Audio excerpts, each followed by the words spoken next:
One of the things I enjoy doing is growing a following on Twitter/X. One of the things you have to know on Twitter or X, it is full of hate, doomers, and the like. But you know what, folks? There is ability to block doom, block haters, and really curate a list of amazing folks. One of those folks that I follow is Lindsay. And let me read her pinned tweet because you need to be following her. Here we go, Lindsay.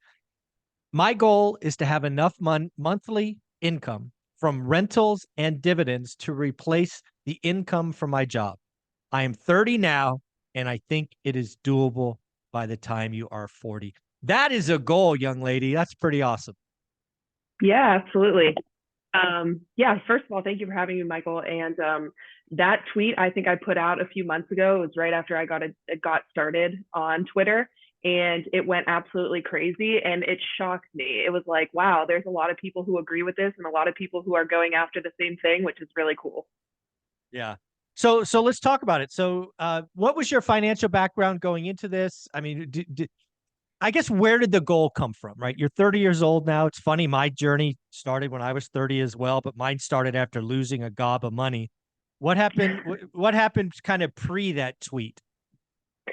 Yeah, so some background of my money journey, I guess you could say. So I graduated from college in 2015 and I got a job right out of school in the insurance industry. And about a year into my career, I realized that I didn't love insurance and it wasn't riveting work and it wasn't something that I wanted to do long term. And I kind of looked at the career paths of the people above me and looked to see, if I were to be promoted, if I were to move up at this company, can I see myself being happy in those roles? And I think what ultimately I found out was that every step up was going to be more responsibility, more stress, more money, of course. But I never thought that I would genuinely be happy doing what I was doing. And so at that time, this was, a few years after I had started, probably around 2018 timeframe, where I remember it like it was yesterday. I was driving to work in my brand new Jeep Wrangler, and I've tweeted about this before. I was driving to work in my brand new Jeep Wrangler to a job that I didn't enjoy to get a paycheck to pay off things I had purchased in the past, meaning I had a bunch of debt. I had credit card debt, I had home debt, I had car debt, I had small student loan, I took out a 401k loan. I did it all. Like I did everything they say not to do, I did. And so, I realized like I'm never going to be able to escape this job and going to a place that I don't enjoy every day unless I completely change my financial picture, meaning pay off this debt and start to get some assets that are actually going to pay me instead of me, making money from my time. And so that was around 2018, and it took time. It took time to pay off the debt. Overall, me and my spouse paid off $100,000 in debt, and then we started buying properties. We bought our first one in 2020, one in 2021, one in 2022, and then we just closed on one at the end of November. So one a year we've been buying and putting money in the stock market and into real estate, and just eventually get to the point where we can live off of our investments. Wow, so much there to kind of unbundle, but I actually want to go back to something again. So far, Lindsay, this is scary to me. Right. I started my journey for financial independence at 30, like you. I had the same realization, and I've told people, they can go back and find it, one of my, a couple of my videos. I remember at some point in my career looking up the org chart, which is, it was my goal. It was my goal to climb this stupid thing. Me too. And I looked at these individuals. I'm like, I don't want anything they have. They're on their second or third marriage. They're all out of shape. They're all unhealthy. They're addicted to something, maybe illegal, maybe not. And I'm like, I don't want it. I don't want any of that. What the hell am I doing? I remember that like it was yesterday. It was pretty wild Yeah, to think about. it's like a pivotal moment. I feel like when you realize like the path that I'm going down is not ultimately going to serve me. And, I still work at the insurance company, and I am in a different line now where I am on the product management side. So I don't deal with customers. I don't deal with claims. I actually do something that I do enjoy a lot more. But I look back now that I'm on year 9, and I'm like, the how fast 9 years flew by just shows me that the next 9 are going to fly by even faster. And I'm going to look back one day after being 20 years in the industry, being, mid 40s, and I'm going to say, what could I have done differently? Or could my life look a lot differently now had I made different decisions instead of doing what most people do, which is work a job they don't enjoy for their entire life? So again, there's so much subtlety in all of that that I just want to highlight again, because again, kind of the same vision, just 20 years apart. I had so first we have the realization, don't want any of that, don't want to be those people. But then, just like you, I stayed in my career because I was in it. I was already good at it. But it went from being a prison, like, oh my God, I got to work 40 years and blah, blah, blah, to, okay, I'm going to find a way to lower my expenses. I'm going to pay off the expensive debt and I'm going to buy assets. And at some point in the future, didn't know when, I thought it'd be 20 years. It turned out to be 10. I won't have to do this anymore. And it was it was almost like releasing a burden. The job went Yes. from being something I hated going to like, you know what? I'm one day closer to being done. Pretty cool, right? Yes. I feel the exact same way. Like I am 100% picking up what you're putting down. And it's so funny because like I'm at the point now where I make a great income, 6-figure income. The job is very reasonable. I have, because I've been at the company for so long, I have like 36 paid days off a year, which is like 5-6 weeks off. I work from 7:30 to 4 every day. I have off every night, weekend, holiday. It's gotten to the point now where like, in my mind, I would be silly to walk away right now when I know that I'm using the income from my job to parlay my investments. Like in my mind, and this is what I'm a big proponent of, like on social media, is like, as a regular person, you can work a 9 to 5 and build wealth. And a lot of people on social media want to downplay 9 to 5s and call them a scam and call them a waste and call them like all these terms. I don't subscribe to any of that. I think that I am in the place that I'm in today because I have and have had a very solid 9 to 5 that has given me a great income to use and also given me time outside of my job to build what it is that I want to build. So you will never, nobody will ever hear me say that 9 to 5s are bad or talk down on them or anything like that. And I think the main thing that you said is that once you get that mindset to where, hey, I'm doing this now, not because I have to, but because I want to, because I know how powerful this is to get me to where I want to go. It's not bad going. It's not bad doing it. Every day it's like, there's a point that I'm doing this for. I have a bigger vision and this is going to get me where I want to go. So let's go, full steam ahead. Yeah. Totally different mindset. Yeah. And a couple of just kind of thoughts on that. Back when I started my journey, what is it? Gosh, 21 years ago, 22 years ago, it was really hard. Or at least I couldn't find people that had done it successfully. I sit here today as somebody who follows you that's 20, 21 years ahead of you going, it works. It's worth it. Right. We share just a fraction of the cool stuff we do now, right? We spent a month in Asia, 3 weeks in Europe. We bought a crazy second home. It's all worth it. That's so cool. But it took 15 years of sacrifice. I got to tell you, Lindsay, my friends made fun of us for 15 years. We didn't upgrade our home. We didn't get new cars. We cut our expenses 50%. And our friends didn't understand. They understand now. Now there's no question. But now they're wishing they did it with you. Yeah, exactly. Well, actually, many of them aren't my friends anymore. They're just bitter people, but that's okay. But the other thing I want to really go back to is I think you're right. Social media glamorizes entrepreneurs. For me, it started with Gary Vee, now Alex Hormozy, Cody Sanchez, and others are ballers. But I've been doing this longer than all of them, right? I'm even older than Gary Vee. And I don't know what the percentage is, but I'm willing to guess when I look at the people I've interacted with for 51 years, only 10, maybe 20% of us are entrepreneurs. The other are just good employees. I was a good employee who became a good investor. I am not an entrepreneur. I don't get it. I see it's risky. I do not want to be responsible for paychecks. Are you freaking kidding me? That would drive me insane. So I think you're right. And I want to celebrate. I actually think it is far easier to get financially free with a W-2. Oh, yeah. I mean, there are people that have done it, and obviously the names that you mentioned are incredible people and entrepreneurs, and they deserve every single bit of success that they've had. And I would never Yeah. take anything away from anybody who's they're building a business. I just would say it's not for everybody. I think that there's a lot of No, people no, no, that no, no, no, no. It's not for most people. it's not for yeah, that's even more accurate. And I think for me it's like, could I start a business doing something that I'm passionate in? Yeah, I think I probably could.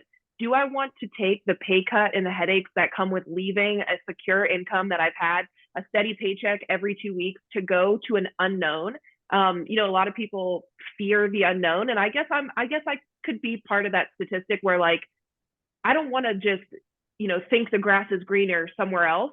I'd rather like focus on what it is that I know that I'm good at and know that pays the bills and know that it's steady. And I think, like, as I've gone through my journey in my 20s and now I'm in my 30s, like, I really value security. Like, I really value a secure marriage, secure friendships, a secure career, income, those things, like, that's really attractive to me. And Yeah. to like uproot what I have going on to make potentially less money, but with the opportunity to make more. Like, I understand the ceiling for entrepreneurs is probably greater. Oh, no That's question. cool.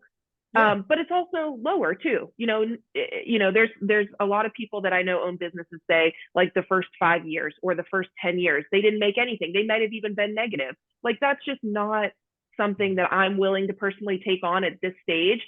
But I know a lot of people are, and that's okay too. Yeah. The other thing that I'm just going to be following you and just admiring your journey over the next decade or so is, in my opinion, you're doing what I wish I did at 30.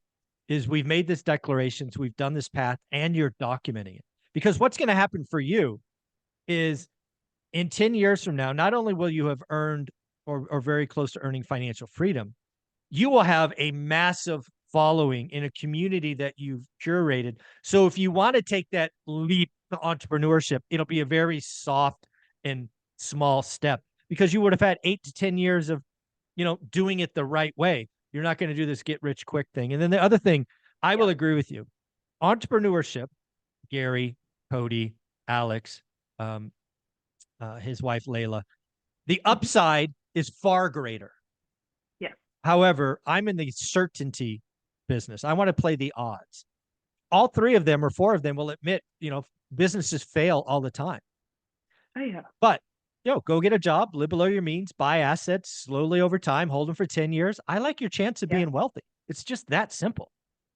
I feel the exact same way, and that's 100% what I'm after. And I've built, like, met some incredible people on Twitter so far. It's absolutely crazy that, like, in a 5 month time span, I've talked to hundreds, if not thousands, of people. I've been on podcasts, I've jumped on calls with people, I've learned so much from others.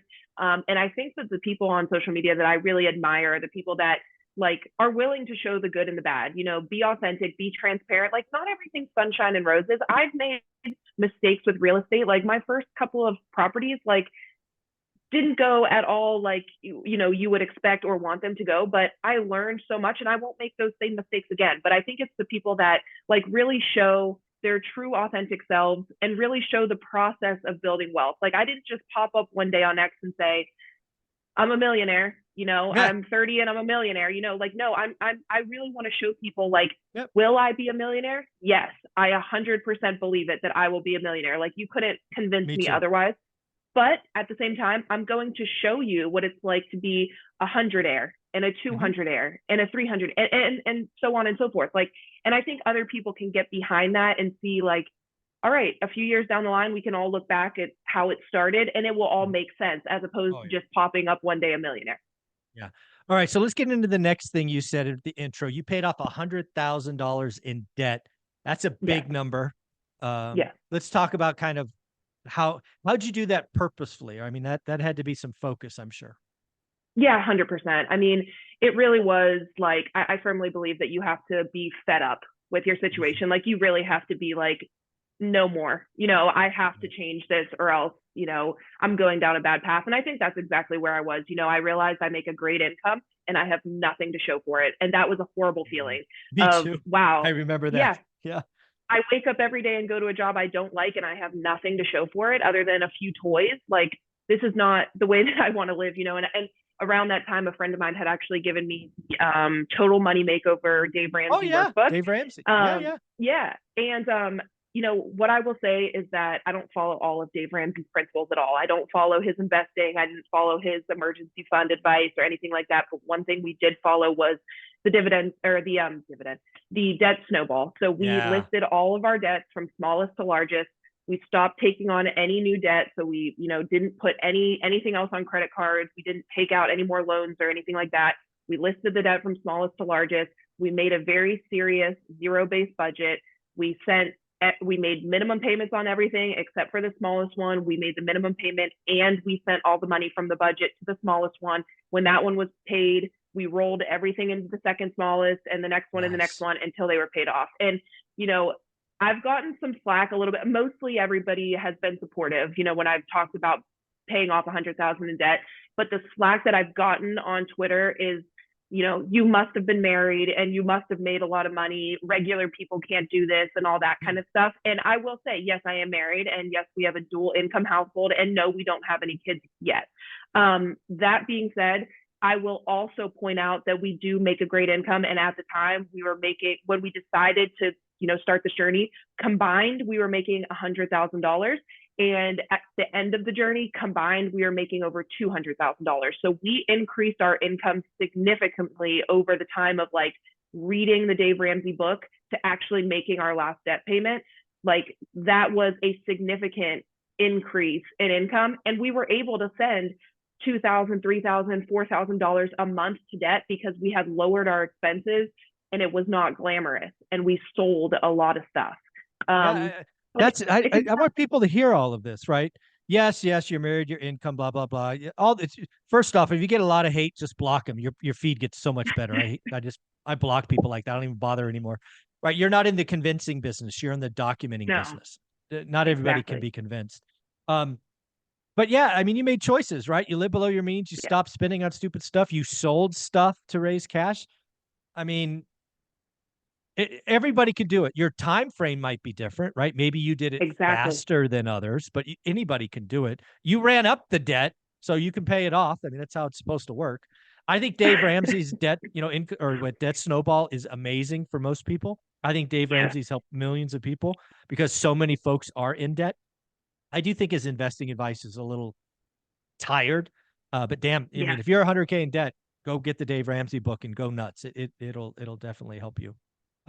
No, I mean, we sold the Jeep, we sold a jet ski, we sold clothes, shoes, furniture. Like, Facebook Marketplace was our best friend. Yeah. So again, folks, what you're hearing here is that if you want to do it and you're tired enough, you're going to have to get uncomfortable. And it's the same thing for Olivia and I back in the day. It's just different story. Facebook Marketplace wasn't there. We sold stuff, didn't buy stuff, whacked expenses. It was uncomfortable. But also it's fun to look back now and see that it worked. So I'm curious, I haven't heard, how long did it go from making that decision, you're documenting the list, to getting that final debt paid off? So 100K total, but how long? Yeah. So after reading the book, it took a while to actually put the principles into action. So I would say I probably read the book in like end of 2018, beginning of 2019. Probably did not start putting the principles into action until a year later. And it took us about a year and a half to pay everything off. There you go. So we got serious about it. Yeah.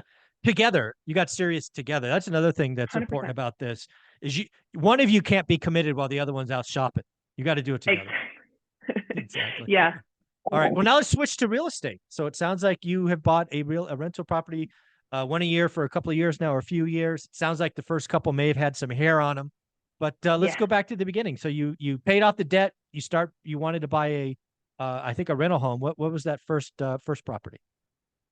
Yeah. So back in 2020, we had paid off a lot of debt. We were not 100% debt free at the time that we decided to pay off debt, which is interesting. But we did have some money aside saved, and we knew we wanted to get into real estate. It was just a matter of time of, figuring out where to invest. So at the time we were living in Denver, Colorado, and we realized Denver real estate is really expensive and we're very inexperienced. And so it was like, do we want to start off with a $500,000 or $600,000 property when we don't know what we're doing, or do we want to invest somewhere else that's lower cost? And so I'm originally from Erie, Pennsylvania, which is up near the lake, and I know the market well, and I have a lot of connections there and people that I know. And so we came across the property. It was a 3-bed, 1-bath, with a fenced-in yard and a detached 2-car garage. It was like the perfect little 1,200 square foot property. And we were able to buy the house for $60,000. So we just put a 20% down payment. We took a loan out. And yeah, so we still have it. We still have it today, and it's appreciated, quite a bit. And I think it helps. Like, we bought it in 2020 with a 2.9% interest rate or something. And it's then appreciated, I think, because of inflation so much the last few years. And it's not typically a market that really appreciates heavily. It's more of like a cash flow type place, not an appreciation place. But we have some really nice appreciation, and we have a lot of equity in it, and we didn't do anything as far as like cash out, refi, or anything like that. We're just paying down the mortgage and cash flowing. And then the second one, we kind of changed our strategy. So at that point, we decided we're going to move back to Pennsylvania, and now we need a place to live, because we were renting in Colorado, and my entire family's in Pennsylvania, and so is my wife. So we were like, let's move back. And so what we did was we bought a property and then lived in it for 2 years, and we renovated it completely while we lived there. Nice. And then we bought our third place, which is currently under renovations right now. It's another home in Erie. It's another single family home, a couple blocks from the lake. It's going to be a great property. It's probably the one I'm most excited about. And once our 2-year hit from buying our primary home, we just bought a new primary home. We just moved into it. And now we have a tenant moving into our first primary. They're moving in, start date's March 1st, but we just got our tenant and we're super excited about that. We were working on it this weekend. That's amazing. Again, there's a lot of things you could do in the game if you plan and you're okay being uncomfortable. I have to imagine moving is not fun, right? No. Packing up, living somewhere for 2 years, moving again. But you know what? Lowest down payments, best interest rates. It's how the game is played, right? You're playing Monopoly for real. The other thing I want to talk about is 2020. I mean, there are a lot of people that were screaming housing crash, doom, the world is ending. How did you have the guts to pull the trigger on even a $60K house in 2020? Didn't listen, and still don't listen to any of it. I don't listen to the headlines. I don't watch the news. I don't do any of that. I guess my mindset is more so like, if everything really does crash and burn, like, I really believe I'll just figure it out, and maybe I will, maybe I won't. We'll find out, I guess, if it ever happens. But my mindset is like, the people that are the doom and gloomers are always the people that are standing on the sideline that never end up pulling the trigger, because they always find a reason not to. And I just don't ever want to be that person.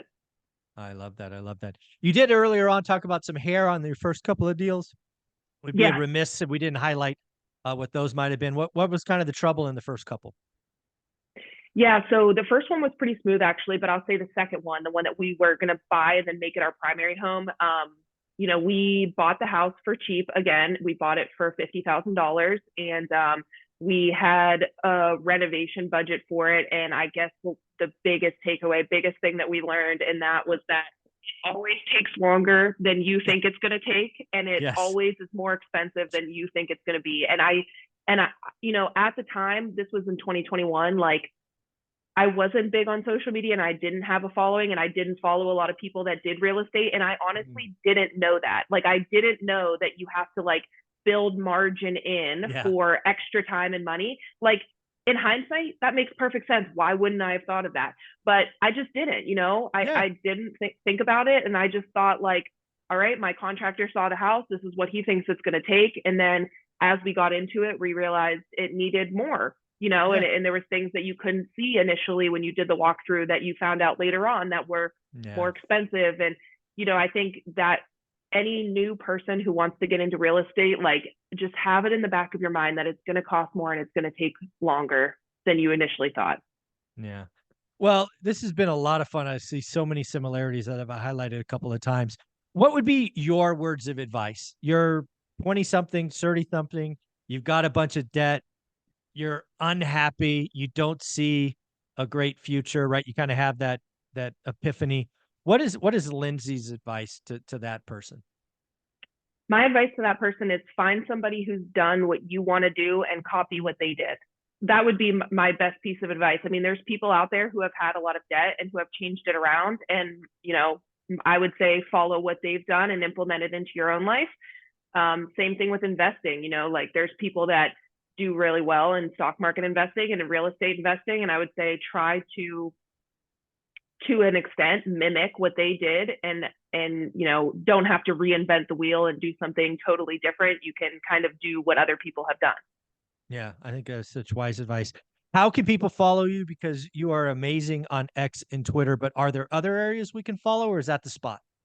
That's the spot. I'm not active on any other social media. I don't have Instagram or anything like that. So Lindsay Stamp 3 on X is where you can find me. Lindsay Stamp 3, give her a follow. You won't miss out. And again, we're going to enjoy the journey together. I'm going to live vicariously, remembering when I was 30. That was a long time ago. But anyways, Lindsay, And you're amazing. Keep it up. thank you. Thank you so much, Michael. And I appreciate you and everything you've done. And I'll learn a ton from you as well. Awesome. Take care. Thanks again.